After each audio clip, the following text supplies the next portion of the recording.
Bonjour à tous et bienvenue, merci d'être avec nous sur bigradio.fr. C'est parti pour le grand show de l'info, l'édition du samedi 7 septembre 2013. Au programme cette semaine, l'essentiel de l'actualité de la semaine pour tout savoir de ce qui s'est passé dans le monde et en France. La Syrie, Obama et Poutine campent sur leur position au G20 et puis on va rouvrir des mines en France. Soyez les bienvenus, c'est parti pour le grand show de l'info. Nous sommes le samedi 7 septembre 2013.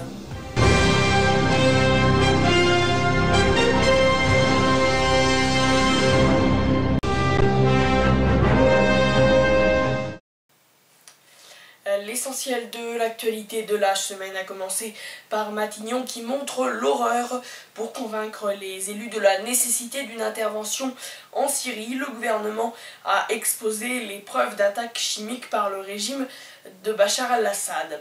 Le président Mohamed Morsi, bientôt jugé, le chef d'État islamiste renversé au mois de juillet, sera jugé prochainement pour incitation au meurtre.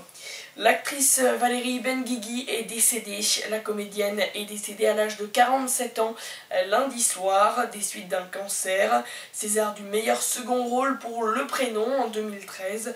Elle laisse derrière elle une filmographie riche de 31 longs métrages et une carrière marquée par des apparitions notables au théâtre et à la télévision. Microsoft rachète les téléphones portables de Nokia. L'américain Microsoft va donc devenir propriétaire de l'activité de téléphonie mobile du finlandais Nokia. Il fournit déjà le nouveau système d'exploitation des smartphones Lumia. Un accord de 5,44 milliards d'euros a été annoncé à la presse ce mardi. Les secrets d'une photo pour l'histoire. Pour la première fois, les présidents français et allemands étaient ensemble à Oradour, dévasté par les nazis en 1944. Il en restera une image forte, savamment orchestrée. François Hollande et le président allemand Joachim Gauck. Total va fermer une usine en Moselle 3 ans après la fermeture de la raffinerie de Dunkerque. Total réduit une nouvelle fois la voilure en France. Le groupe pétrolier a donc annoncé hier la suppression d'ici à 2016 de 210 des 554 emplois de son site pétrochimique de Carling. Le fils de José Anigo, dirigeant de l'OM, tué par balle. L'homme tué par balle dans le 13e arrondissement de Marseille ce jeudi après-midi est donc bien le fils de José Anigo, le directeur sportif de l'Olympique de Marseille. Selon une source proche de l'enquête, Adrien Anigo a été pris pour cible par 2 hommes armés circulant en 2 roues. En Syrie, l'ONU s'invite au G20, et oui, la Syrie sera donc bien au cœur du G20 russe. La crise a été abordée dès le dîner de jeudi soir et au cours d'un certain nombre de rendez-vous bilatéraux. De son côté, l'ONU a annoncé l'arrivée surprise en Russie de son envoyé spécial. Le pape François a lui adressé un message aux dirigeants du G20 en rappelant son opposition à toute solution armée. Le G20, on en parle dans quelques instants. Allez, à présent on parle de la Syrie. Obama et Poutine qui campent leur position sur le G20.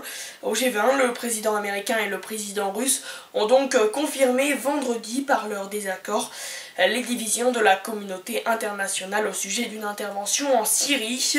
Première surprise en tout cas à la clôture du G20 vendredi après-midi, le communiqué final du rassemblement ne comporte pas une seule ligne sur la Syrie.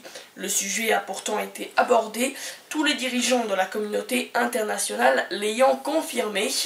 Mais cette absence de discours commun confirme que les différents pays sont divisés et se séparent en différents camps, certains rangés derrière la position américaine, d'autres derrière le refus d'intervenir russe, une division notamment actée par le président français François Hollande. Lors de sa conférence de presse, il s'est rangé derrière les États-Unis, opposés à la Russie sur le dossier syrien. Vladimir Poutine et Barack Obama se sont en tout cas rencontrés et ont pu discuter du dossier. Une rencontre qui n'a fait que démontrer leur désaccord, qu'ils ont tous deux confirmé lors de leurs conférences de presse respectives. Vladimir Poutine a lui indiqué qu'il continuerait à fournir à la Syrie des armes et du matériel militaire. J'ai eu une conversation avec le président Poutine, une discussion sincère et constructive, comme toujours, a expliqué le président américain. Je ne m'attendais pas à ce que nous soyons d'accord sur la question des armes chimiques. Peut-être que lorsque nous aurons plus en main le rapport des inspecteurs de l'ONU, il sera plus facile pour le président Poutine de changer d'avis, a-t-il poursuivi. En réalité, la communauté internationale, Obama et Poutine compris, ne se sont mis d'accord que sur un seul et unique sujet, le fait qu'il y ait eu une utilisation d'armes chimiques. Mais en dehors de ce point, les désaccords sont multiples. En premier lieu, les dirigeants s'opposent sur l'auteur des attaques pour Barack Obama, puisqu'il s'agit pour le président américain du camp de Bachar el-Assad. Pour Vladimir Poutine, ce sont les rebelles qui ont utilisé des armes chimiques. Second point de désaccord, le recours à une intervention militaire. À ce sujet, la France et les États-Unis, partisans d'une intervention militaire, sont isolés. Le président américain a donc continué d'expliquer qu'il était favorable à une intervention en Syrie, même sans l'accord du Conseil de sécurité. Vladimir Poutine a lui indiqué qu'il continuerait à fournir des armes au régime syrien en cas d'attaque américaine. Une annonce rapidement mise à exécution, puisque selon des informations des médias russes, Moscou a d'ores et déjà décidé d'envoyer plusieurs navires de guerre en Méditerranée orientale près des côtes syriennes. Pour justifier ce choix, le président russe a ainsi listé les amis de chaque camp et a souhaité démontrer que la majorité des pays émergents n'étaient pas favorables à une intervention militaire. La Maison-Blanche a, elle, indiqué que 11 pays du G20 appelaient à une réponse internationale forte. De son côté, Vladimir Poutine a indiqué que de nombreux dirigeants, y compris le pape François, étaient contre une intervention en Syrie. C'est donc une opposition politique et diplomatique totale entre les deux chefs d'État qui s'est jouée au sommet du G20 que les deux présidents ont confirmé lors de leurs deux conférences de presse de clôture. Prochaine étape pour Barack Obama, ce sera mardi prochain, au lendemain de la reprise des travaux du Congrès. Il a indiqué qu'il s'adresserait alors aux Américains. Officiellement, il n'a pas voulu dire ce qu'il ferait si les élus américains rejetaient cette proposition d'intervenir en Syrie.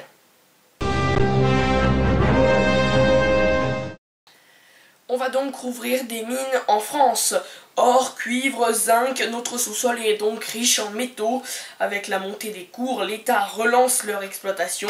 Un premier permis a été d'ailleurs accordé dans la Sarthe.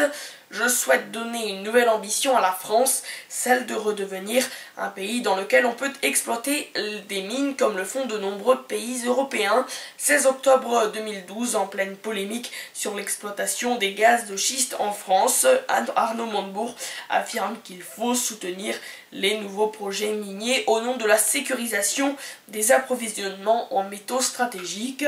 8 mois plus tard, le ministère du redressement productif joint le geste à la parole en octroyant un permis de recherche de substances métalliques sur une surface de plus de 200 km², couvrant 17 communes de la Sarthe et de la Mayenne. Mais l'octroi du premier permis minier de France depuis près de 30 ans, a réveillé la colère des riverains qui ont manifesté fin juillet leur opposition au projet. Il est trop tôt pour parler de risques environnementaux, estime pourtant Dominique Delorme, PDG de Cormicor. Sa société a demandé un permis exclusif de recherche de mines d'or, de cuivre, d'argent, de zinc, d'antimoine, d'étain, de tungstène et de substances connexes pour 3 ans dans la Creuse.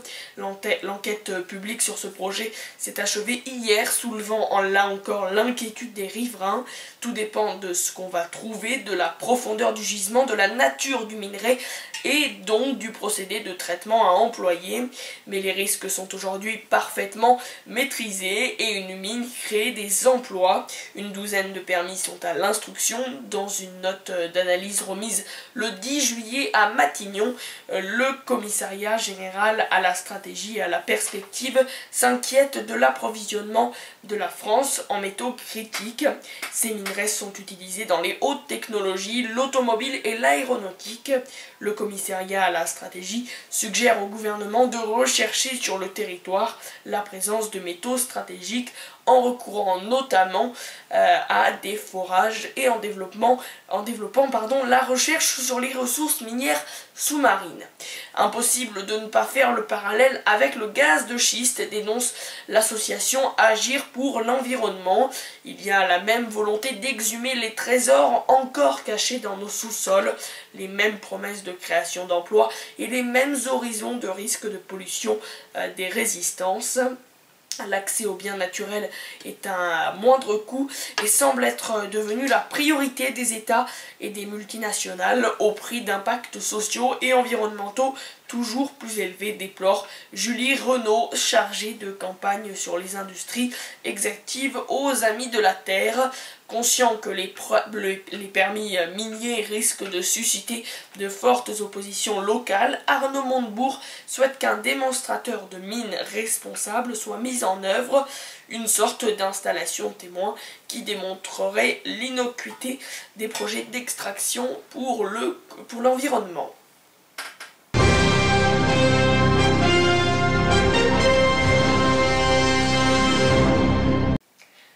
Voilà, c'est la fin de cette émission. Merci à tous et toutes de l'avoir suivi et rendez-vous demain pour de toutes nouvelles actualités.